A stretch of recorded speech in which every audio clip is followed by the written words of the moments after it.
Hello students, मी professor Mrinal चोकोते. आपण unit number 4 safety management ह्यातील next point बघतो आहे बघा. तर कोणता आहे बघा, फायर हजर्ड्स. तर फायर हजर्ड्सचे आपण ह्याच्यामध्ये काय बघणार आहे बघा, एक्झाम्पल्स बघणार आहेत. तर त्याच्यामध्ये फर्स्ट काय आहे बघा, objects that can generate heat. तर असा कोणता पण ऑब्जेक्ट ज्याच्यामुळे काय होतं बघा, हीट जनरेट होते. तर हे काय आहे, एक्झाम्पल आहे कशाचं, फायर हजर्ड्सचं. ठीक आहे. त्यानंतर नेक्स्ट काय बघा, ओव्हरलोडिंग पॉवर सॉकेट. ओव्हरलोडिंगचं जे काय असेल, ओव्हरलोड झालेलं जे काय पॉवर सॉकेट असेल ते पण काय आहे, एक्झाम्पल आहे कशाचं, फायर हजर्ड्सचं. ठीक आहे. त्यानंतर स्मोकिंग, ह्युमन एरर अँड निग्लिजियन्स, म्हणजे ह्युमनकडून झालेला एखादा एरर. ठीक आहे. म्हणजे ह्युमनकडचे जे काही चुका असतील त्या आणि ह्युमनकडचे जे काही निष्काळजीपणा असेल ते. ठीक आहे. त्यानंतर बघा, combustible material being stored on site, म्हणजे असं कोणतंसुद्धा मटेरियल जे साईटवर स्टोअर केलेलं आहे ते जे ज्वलनशील असेल, म्हणजे ज्याच्यामुळे फायर होऊ शकतं असं कोणतंसुद्धा काय मटेरियल. ठीक आहे. त्यानंतर बघा, फ्लेम्बेबल लिक्विड अँड वपूर्स, म्हणजे ज्वलनशील असे कोणतं पण लिक्विड असेल किंवा ज्वलनशील असं कोणती पण वाफ. ठीक आहे. तर हे पण एक्झाम्पल्स आहेत कशाचे, फायर हजर्डचे. Dust built up. त्यानंतर फॅकल्टी इलेक्ट्रिकल इक्विपमेंट्स, म्हणजे इलेक्ट्रिकल कोणतं पण इक्विपमेंट्स, म्हणजे इलेक्ट्रिकल कुठले पण उपकरणे ज्याच्यामुळे पण फायर हजर्ड होऊ शकतो. तर हे एक्झाम्पल्स आहेत कशाचे, फायर हजर्डचे.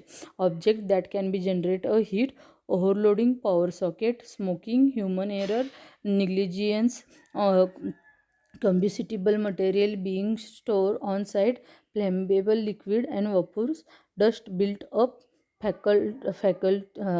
Faculty electrical equipments. ठीक आहे. तर ह्या सगळ्या गोष्टी कशाच्या आहेत बघा, फायर हजर्ड्सच्या एक्झाम्पल्स आहेत. ठीक आहे.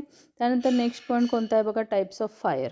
टाईप्स ऑफ फायरमध्ये कोणत्या कोणत्या गोष्टी आहेत बघा, की फायर जो कोणी जे काय फायर आहे तर ते फायर कशा कशा कोणत्या कोणत्या गोष्टीला इन्व्हॉल्व करून घेतो. तर त्या गोष्टी म्हणजेच काय आहेत बघा, टाईप्स ऑफ फायर. तर बघा, फायर इन्व्हॉल्व करून घेतो कशाला, सॉलिड मटेरियल. सॉलिड मटेरियल म्हणजे कुठले मटेरियल्स येतात बघा, एक म्हणजे वूड. ठीक आहे. वूड पण फायर लगेच इन्व्हॉल्व करून घेतो, बरोबर आहे ना.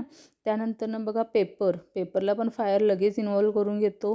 त्यानंतर टेक्स्टाईलला पण फायर लगेच इन्व्हॉल्व करून घेतो. असे सॉलिड मटेरियल जे फायर इन्व्हॉल्विंग करून घेतो ते.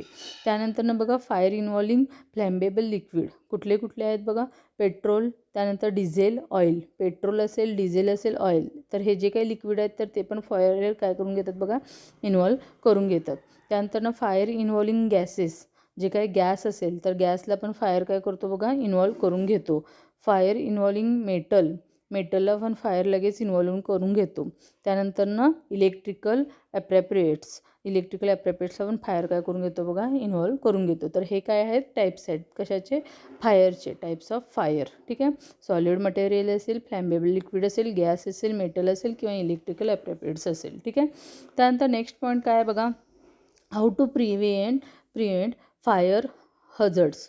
तर फायर हजर्ड्सला आपण कसं प्रिव्हेंट करू शकेल, फायर हजर्ड्सला म्हणजे जे काही अग्नी होतं, म्हणजे जे काही कशामुळे फायर होतं तर त्याला आपण कसं प्रिव्हेंट करू शकतो. ठीक आहे. तर बघा, तर फर्स्ट काय बघा, avoid hot work if possible. जर सपोज हॉट वर्क म्हणजे एखादी गोष्ट आहे, एखादं वर्क आहे आणि ते हॉट असेल तर हॉट वर्क त्याच्यामध्ये आपण काय करू शकतो बघ, अवॉइड करू शकतो. ठीक आहे. त्यानंतर ट्रेन पीपल, जे काही पीपल्स आहेत, जे काही वर्कर्स आहेत किंवा जे काही एम्प्लॉईज आहेत तर ते एम्प्लॉईज जिथं वर्किंग करणार आहेत तर ते एम्प्लॉईज वर्किंग करत असताना त्यांना व्यवस्थितपणे काय केलं पाहिजे बघा, ट्रेन केलं पाहिजे.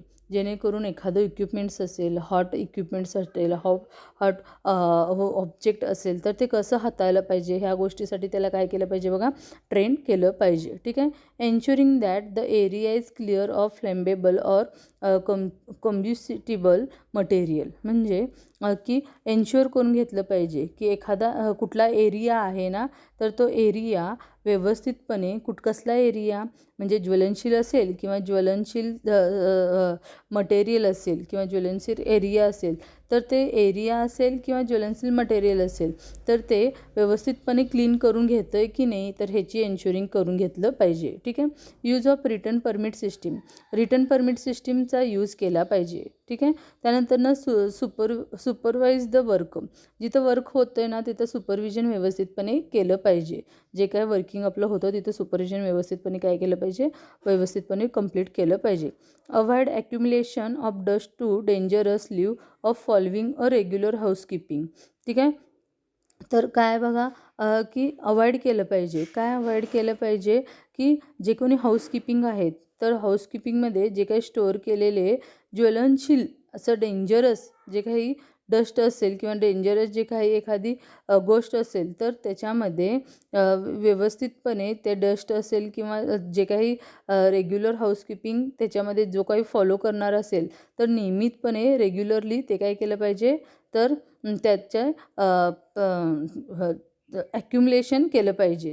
नियमितपणे काय केलं पाहिजे बघा, जे काही स्टोरेजमध्ये स्टोअर केलेले जे काही डेंजर लेवल असेल तर रेग्युलरली हाऊसकीपिंग ते काय केलं पाहिजे बघा, ते डस्टला अवॉइड केलं पाहिजे. ठीक आहे. त्यानंतर बघा स्टोअर फ्लेमेबल लिक्विड्स प्रॉपरली, जे काही फ्लेमेबल लिक्विड असेल तर ते प्रॉपरली काय केलं पाहिजे बघा, स्टोअर केलं पाहिजे. प्रॉपरली काय केलं पाहिजे, स्टोअर केलं पाहिजे. म्हणजे ते लिक्विड जे काय आहे तर ते व्यवस्थितपणे स्टोअर केलं पाहिजे. ठीक आहे. कंट्रोल ऑल इग्निशियन सोर्सेस, म्हणजे जे काही ज्याच्यामुळे जे काही आपलं ज्वलनशील असे जे काही सोर्सेस आहेत, ठीक आहे, तर ते व्यवस्थितपणे कंट्रोल केले पाहिजेत. ठीक आहे. त्यानंतरनं provide the personal protective equipment, म्हणजे प्रोटेक्टिव्ह पर्सनल इक्विपमेंट्स त्याच्यामध्ये काय केलं पाहिजे बघा, प्रोव्हाइड केलं पाहिजे. ठीक आहे. Keep equipments and machineries clean, नेहमी मशिनरीज आणि इक्विपमेंट्स काय केले पाहिजेत बघा, क्लीन हवेत. आणि दिस क्लिनिंग इन्क्लुडिंग सराउंडिंग एरिया, जो काही सराउंडिंग एरिया आहे तर तोसुद्धा त्या मशिनरीच्या सराउंडिंग एरिया पण क्लीन पाहिजे. आणि जे काही रिस्क असेल तर ते रिस्क पण काय केलं पाहिजे बघा, अवॉइड केलं पाहिजे. ठीक आहे. म्हणजे जे काही तिथं रिस्क असणार आहे ज्याच्यामुळे तिथं एखाद्या डर्ट असेल तर त्या गोष्टी तिथून त्याला काय होऊ शकतील त्याच्यामुळे, तर त्यामुळे त्या डस्ट असेल तर त्याच्यामुळे त्याला काहीतरी धोका पोचू शकेल. तर अशा गोष्टी तिथं काय केल्या पाहिजे बघा, क्लीन केल्या पाहिजेत. ठीक आहे. Prevent overheating of machinery, तर जे काय ओव्हरहीट होतात अशा मशिनरी आपण तिथं काय केल्या पाहिजेत बघा, प्रिव्हेंट केल्या पाहिजेत. जास्त हीट होतात अशा मशिनरी तिथं काय केल्या पाहिजेत, प्रिव्हेंट केल्या पाहिजेत. Follow the maintenance procedures regularly, जे काही मशिनरीज आहेत, ज्या मशिनरीज आपण व्यवस्थितपणे यूज करतो बघा, एखादी गाडी असेल जेव्हा आपण यूज करतो तर त्याचं मेंटेनन्स पण नेहमी ठेवतो, तसंच मशिनरीचा मेंटेनन्स पण व्यवस्थितपणे नेहमी ठेवायला हवा. कारण की त्याचा वर्कर्सना काय होतो बघा, त्याचा दुष्परिणाम होतो, त्याचा सगळा इफेक्ट वर्करला होतो जर व्यवस्थित त्या मशिनरीचं मेंटेन नसेल तर. ठीक आहे. Do not overload electrical equipment or circuit, तर इलेक्ट्रिकल इक्विपमेंट आणि सर्किट ह्यांच्यामध्ये काय म्हणजे बघा, ओव्हरलोड नको आहे. Do not overload electrical equipment and circuit. Avoid using extension codes, जे काही एक्सटेन्शन कोड असेल तर ते पण त्याच्यामध्ये काय केलं पाहिजे, एक्सटेन्शन कोड जे काही वापरतं तर ते त्याच्यामध्ये काय केलं पाहिजे बघा, अवॉइड केलं पाहिजे.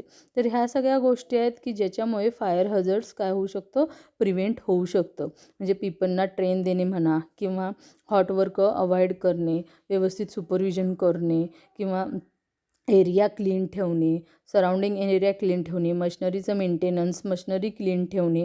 तर ह्या सगळ्या गोष्टी जे काही लिक्विड्स आपण यूज करणार आहेत तर ते प्रॉपरली लिक्विड स्टोअर केलं पाहिजे. त्यानंतरनं ओव्हरलोड होणारे इलेक्ट्रिकल इक्विपमेंट्स तिथं यूज करायचं नाही. मेंटेनन्स व्यवस्थित ठेवणे, प्रिव्हेंट करणे ओव्हरहीटिंग. ठीक आहे. तर ह्या सगळ्या गोष्टीमुळे काय होऊ शकतं बघा, की फायर हझर्ड्स आपण प्रिव्हेंट करू शकतो. ठीक आहे. त्यानंतर नेक्स्ट पॉईंट काय बघा, इफेक्ट ऑफ फायर. तर फायरचा इफेक्ट काय होऊ शकतो. ठीक आहे. तर काय आहे बघा, effect of fire. The fire effect पीपलवर होऊ शकतो फायरचा इफेक्ट. त्यानंतरनं प्रॉपर्टीला होऊ शकतो. त्यानंतरनं एन्व्हायरमेंटला पण होऊ शकतो. ठीक आहे. फायरचा इफेक्ट म्हणजे जर सपोज एखाद्या ठिकाणी आग लागली तर त्याचा इफेक्ट एखाद्या व्यक्तीवर होऊ शकतो किंवा त्याच्या प्रॉपर्टीला होऊ शकतो, त्याचं आर्थिक नुकसान होऊ शकतं किंवा एन्व्हायरमेंटला पण होऊ शकतो. बरोबर आहे ना. त्यानंतर नेक्स्ट काय बघा, many human system are affected by wildfire smoke. म्हणजे काय बघा की जे काही भरपूर मेनी ह्युमन सिस्टीमचा अफेक्ट कशावर होऊ शकतो बघा. म्हणजे मेनी ह्युमन सिस्टीम म्हणजे त्याचा अफेक्ट कशाला होऊ शकतो तर वाईल्ड फायर स्मोकवर. म्हणजे जे काही वन्य अग्निप्रणाली आहे ना तर त्याच्यावर पण त्याचा अफेक्ट होऊ शकतो. ठीक आहे. त्यानंतर बघा फायर अफेक्ट्सचं रिस्पेअरटरी सिस्टीम्स. म्हणजे काय होतं बघा की जे काही फायरचा अफेक्ट आहे तर तो आपल्या श्वसनाला होऊ शकतो बघा. फायर हझार्डचा आपल्याला कशाला होऊ शकतो तर श्वसनला पण आपला त्याचा परिणाम होऊ शकतो. ठीक आहे. त्यानंतरनं बघा त्याच्या फायर हझार्डचा आणखीन परिणाम कशाला होऊ शकतो बघा. स्किनला होऊ शकतो. त्यानंतरनं ऑर्गॅन्सला होऊ शकतो. फॅटल नेचर होऊ शकतो किंवा डेंजरस जे काही धोकादायक असे जळलेलं जे काही गोष्टी असतात तर त्या गोष्टीला होऊ शकतं. त्याचा पूर्ण आपल्या शरीराला त्याचा इफेक्ट होऊ शकतो किंवा त्वचेला त्याचा इफेक्ट होऊ शकतो. तर ह्या सगळ्या गोष्टी आहेत त्याच्यामुळे काय होतं बघा फायरचा इफेक्ट होऊ शकतो.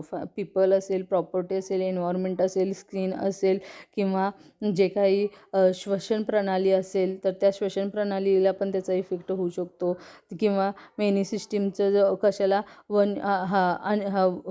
म्हणजे ह्याला फायर काय वाईल्ड फायर स्मोकिंगला पण त्याचा होऊ शकतो. म्हणजे वन्यला पण त्याचा काय होऊ शकतो बघा इफेक्ट होऊ शकतो. ठीक आहे. तर ह्या सगळ्या गोष्टी आहेत ज्याच्यामुळे फायरचा इफेक्ट होऊ शकतो. ठीक आहे. त्यानंतर नेक्स्ट काय बघा फायर ड्रिल म्हणजे काय बघा फायर ड्रिल. ठीक आहे. तर फायर ड्रिल म्हणजे काय असतं तर बघा फायर ड्रिल हे अशी एक मेथड आहे. Fire drill is a method of practising how a build would be evacuated in the event of fire. The building's existing fire alarm system is activated and the building is evacuated as if the emergency had occurred. म्हणजे काय बघा fire drill ही अशी कसली method आहे की त्याच्यामध्ये काय होतं बघा जर आग लागली तर काय होतं की अलाराम सिस्टीम असते बघा. काय असते त्याच्यामध्ये अलाराम सिस्टीम असते आणि आपत्कालीन परिस्थिती जर तिथं निर्माण झाली तर तिथं काय होते की अलाराम सिस्टीममुळे काय होते बघा पूर्ण बिल्डिंग तिथं काय होते पूर्ण बिल्डिंग रिकामी केली जाते. पूर्ण बिल्डिंग काय होते तिथं रिकामी केली जाते. म्हणजे फायर ड्रिल अशी एक मेथड आहे की जी आपण कशामध्ये यूज करतो बघा. एखाद्या बिल्डिंग असेल किंवा इतर कोणत्या पण गोष्टीमध्ये आपण त्याचा यूज केला जातो की त्याच्यामुळे काय होतं बघा जर सपोज फायर लागलं असेल म्हणजे आग लागली असेल तर तिथं काय होतं की बाहेर काढण्यात येतं. त्यांना काय होतं तिथं सगळ्यांना बाहेर काढण्यात येतं आणि तिथं काय होतं की एक अलाराम सिस्टीम असते आणि ते अलाराम वाजला जातो त्या फायरमुळे आणि त्या फायरमुळे अलाराम वाजला गेल्यामुळे काय होतं की इमर्जन्सी सिच्युएशन ऑकर होते आणि इमर्जन्सी सिच्युएशन ऑकर झाल्यामुळे पूर्ण आपली जी काही बिल्डिंग आहे तर ती बिल्डिंग आपण तिथं काय करतो बघा रिकामी करतो. म्हणजेच काय फायर ड्रिल बघा जिथं तुम्हाला ह्याच्यामध्ये दिसतंय बघा जे इमेज आहे बघा तर त्या इमेजमध्ये दिसतंय तर तिथं इमेजमध्ये काय होतं तर ते पुल लावून केलं तर काय होतं की एक अलाराम वाजतं बरोबर आहे. मग त्या अलाराममुळे काय होतं की सर्वांना समजतं की कुठेतरी आग लागली आणि त्या सर्वांना समजल्यामुळे काय होते की त्या बिल्डिंगमध्ये असेल किंवा त्या पूर्ण एरियामध्ये असेल तर तिथलं काय होतं की सगळे बिल्डिंग पूर्ण तिथं रिकामी केली जाते. ठीक आहे. तर नेक्स्ट पॉईंट काय आहे बघा स्टेप्स इन फायर ड्रिल. तर कोणते स्टेप्स आहेत बघा. तर फर्स्ट काय communicate with the local chief or fire marshals. म्हणजे फायर मार्शल असेल किंवा जो कोणी लोकल चीफ असेल तर त्याच्याशी काय केलं पाहिजे बघा कम्युनिकेट केलं पाहिजे. Create an in house safety committee create केली पाहिजे. हाऊस सेफ्टी कमिटी काय केली पाहिजे बघा तिथं क्रिएट केली पाहिजे. म्हणजे फायर ड्रिलसाठी कोणत्या स्टेप्स आहेत बघा. Communication evaluation routes to people. म्हणजे जर कम्युनिकेट केलं पाहिजे कशाशी, तर इव्हॅल्युएशन रूट्स टू पीपलशी काय केलं पाहिजे बघा, म्हणजे एखादा रूट आहे तर त्या रूटबद्दल आपण कसं संपर्क म्हणजे कम्युनिकेट केलं पाहिजे, तर ह्या गोष्टी आपण तिथं म्हणजे इव्हॅल्युएशनच्या जे काही रूट्स आहेत म्हणजे रिकामी जाण्यासाठी जे काही मार्क्स आहेत तर ते पीपलना काय केलं पाहिजे बघा, कम्युनिकेट केलं पाहिजे. म्हणजे तुम्ही कुठून गेल्यानंतर तुम्हाला कुठून रूट भेटू शकेल तर ह्या गोष्टी तिथं कम्युनिकेट केल्या पाहिजे. Suggest the alternate route in case of emergency. जर सपोज इमर्जन्सी असेल तर अल्टरनेट रूट कुठला असेल तर त्या गोष्टी पण तिथं काय केल्या पाहिजेत बघा, सजेस्ट केल्या पाहिजेत. Suggest the alternate route in case of emergency. Conduct the fire drill regularly. Fire drill पण रेग्युलरली काय केलं पाहिजे, कंडक्ट केलं पाहिजे. तर ह्या गोष्टी आहेत कशाच्या, स्टेप्स इन फायर ड्रिलच्या ह्या गोष्टी आहेत.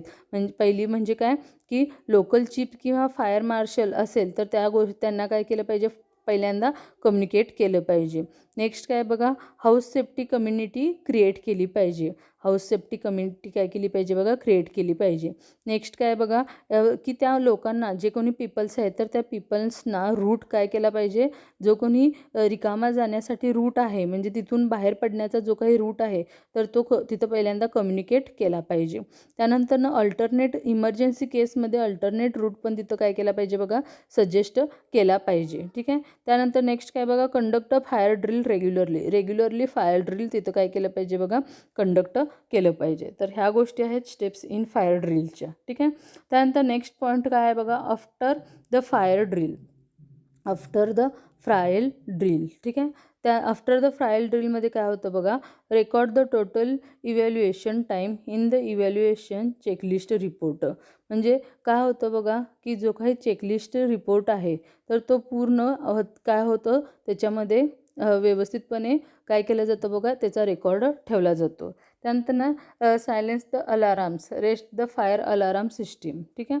मग काय की अलाराम जे काय आहे तर अलाराम सिस्टीम सायलेन्स करणे किंवा फायर अलाराम सिस्टीम काय करणे बघा, रिसेट करणे. Reset the fire alarm system आणि सायलेन्स द अलाराम्स. ठीक आहे. Keep record of fire drill. Fire ड्रिलचा जो काही रेकॉर्ड आहे तर तो व्यवस्थितपणे कीप करणे. ठीक आहे. तर ह्या गोष्टी कशाच्या आहेत बघा, आफ्टर द फायर ड्रिलच्या ह्या गोष्टी आहेत. ठीक आहे. त्यानंतर नेक्स्ट पॉईंट काय आहे बघा, ॲडव्हान्टेजेस ऑफ फायर ड्रिल. तर कोणते कोणते ॲडव्हान्टेजेस आहेत बघा फायर ड्रिलचे, तर फायर ड्रिलमुळे काय होऊ शकतं, तर एक म्हणजे बघा people know the evaluation route. इव्हॅल्युएशनचे जे काही रूट्स आहेत तर पीपलला माहीत होऊ शकतात की कुठून आपल्याला बाहेर काढायचं आहे, कुठून आपण बाहेर पडणार आहे, हे रूट लोकांना काय होतं, माहीत होतं. ठीक आहे. Due to fire drill we can ensuring that the alarm system. म्हणजे फायर ड्रिलमुळे काय होऊ शकतं की जो काही अलाराम सिस्टीम आहे तर त्या अलाराम सिस्टीममुळे काय होतं की लोकांना काय होऊ शकतं, खात्री पटते की कुठंतरी फायर झालेला आहे वगैरे. ठीक आहे. And fire safety equipments are in working condition. आणि फायर सेफ्टी जी काही इक्विपमेंट्स आहेत तर ते वर्किंग कंडिशनमध्ये असू शकतात की हे पण त्याच्यामध्ये काय केलं जातं बघा, एन्श्युरिंग करून घेतलं जातं. Everyone is aware of how to get out of working place in the quickest and safety way. म्हणजे everyone is the aware how to get out of working place. जो काही वर्किंग प्लेस आहे तर तो जो काही वर्किंग प्लेस आहे म्हणजे एखादा काम करण्याचं जे काही ठिकाण आहे तर ते जसं आपल्याला त्या काम करण्याच्या ठिकाणी जायचं आहे याची प्रत्येकाला जे काही माहिती आहे तर तसंच तो जे काही काम करण्याचं ठिकाण आहे तर ते क्विकेस्ट आणि सेफ्टी वेनी तो काय व्हायला पाहिजे, त्याच्यातून बघा बाहेर पण पडता आलं पाहिजे. म्हणजेच काय, हे सगळे काय आहेत बघा ॲडव्हान्टेजेस आहेत कशाचे, फायर ड्रिलचे. म्हणजे इव्हॅल्युएशन रूट असेल तर पीपलना माहीत होतं त्या फायर ड्रिलमुळे. ठीक आहे. किंवा फायर ड्रिलमुळे त्यांना खात्री होते की alarm system due to fire drill we can ensuring that, खात्री करून घेतलं जातं अलाराम सिस्टीम असेल किंवा सेफ्टी इक्विपमेंट्स वर्किंग कंडिशनमध्ये आहेत की नाहीत तर हे पण त्याच्यामध्ये खात्री करून घेतली जाते. ठीक आहे. त्यानंतर क्विकेस्ट आणि सेफ्टी वे जो काही आहे तर तो वर्किंग प्लेसला आपण जसं जातो क्विकेस्ट आणि सेफ्टी वेनी तसंच एव्हरीवन अवेअर पाहिजे की how to get out the working place. तर तिथून बाहेर कसं पडलं जातं लवकरात लवकर आणि सेफ्टी, तर हे पण त्या लोकांना काय होतं, माहीत होतं. कशामुळे, फायर ड्रिलमुळे. तर हे काय आहेत बघा ॲडव्हान्टेजेस आहेत कशाचे, फायर ड्रिलचे हे ॲडव्हान्टेजेस आहेत. ठीक आहे. तर इथं आपला हा पॉईंट काय झालेला आहे बघा, संपलेला आहे. तर आज आपण कोणता पॉईंट बघितला, एक म्हणजे फायर हझर्ड्स बघितले, त्यानंतरनं एक्झाम्पल ऑफ फायर हझर्ड्स, ठीक आहे, त्यानंतरनं टाईप्स ऑफ फायर, कोणते कोणते टाईप्स ऑफ फायर होते, त्यानंतरनं फायर हझर्ड्सचं प्रिव्हेंट कसं केलं जातं, effect of fire, fire drill, steps in fire drill, after the fire drill आणि ॲडव्हान्टेजेस ऑफ फायर ड्रिल. तर हे पॉईंट्स आपण आता इथं बघितलेले आहेत. ठीक आहे, तर इथं हा आपला पॉईंट संपलेला आहे. काही शंका असतील तरी तुम्ही मला पर्सनली विचारू शकता. थँक्यू.